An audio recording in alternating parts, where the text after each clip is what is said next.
100 days of triple digit to double digit சேலஞ்சில day 81 பார்க்கலாமா? காலையிலே தோசை சாப்பிட்டேன். இப்பலாம் பெருசா கான்சன்ட்ரேட் பண்றதில்ல. வீட்ல என்ன இருக்கோ அது வந்து சாப்பிடுறது. ஸோ பொடி தான் சாப்பிடுறேன். அத சீக்கிரமா அவாய்ட் பண்ணணும். அப்புறம் அடுத்து லஞ்சுக்கு ரெடி பண்ணணும்ல. கடைக்கு போணும். மழை ட்ரிசில் ஆயிட்டே இருந்தது. இது வேலைக்காகாது நம்ம கிளம்புவோம் அப்படின்னு சொல்லிட்டு ஃபோன் கார்லாம் எடுத்துட்டு போயிட்டோம். ஒரு கடையா வாங்கிட்டு வரதுக்குள்ள தொப்பக்கட்டையா நனஞ்சுட்டேன். சரி ஓகே பரவால்ல. போய் வந்து நல்ல சமையல் சாப்பிடுவோம்ல அப்படின்னு சொல்லிட்டு, நல்ல ஒரு கேரட், கேப்சிகம், பீன்ஸ் நெறைய மஷ்ரூம் போட்டு ஒரு அ ஃப்ரைட் ரைஸ் அப்புறம் சிக்கன் டிக்கா அதாவது 0 ஆயில். அப்புறம் டெசர்ட் கிரேவிங் அந்த ஆப்பிளு, பாலு, கொஞ்சம் ஹனி ஊத்தி சாப்பிட்டேன்.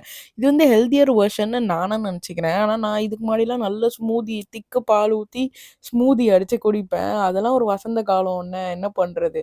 அப்புறம் ஈவினிங் ஒரு நேப் எடுத்துட்டு ஜிம்முக்கு நைட் தான் போனேன். போனா என்னோட ட்ரெய்னர் வாசல்லே நின்னுட்டுருந்தாரு.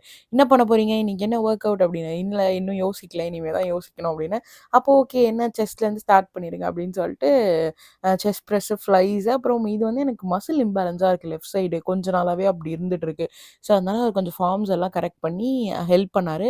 அப்புறம் ஓவர் ஹெட் எக்ஸ்டென்ஷன் பண்ணேன், டிப் பண்ணேன் 25 கேஜிஸ் வச்சு. அப்புறம் கார்டியோக்கு வந்து இன்னைக்கு 20 மினிட்ஸ் ஆஃப் சைக்கிள் தான் பண்ணேன். நடக்கல பெருசா. Only cycling. அப்புறம் வீட்டுக்கு வந்து நல்ல 0 ஆயில் சிக்கன், கேரட், கேப்சிகம் அப்புறம் மஷ்ரூம் பெப்பர் ஃப்ரை பண்ணி ஒரே ஒரு புல்கா வச்சு சாப்பிட்டேன். இப்படி தான் என்னோட டே 81 போச்சு. நாளைக்கு பார்க்கலாம். Bye bye மக்கள்ஸ்.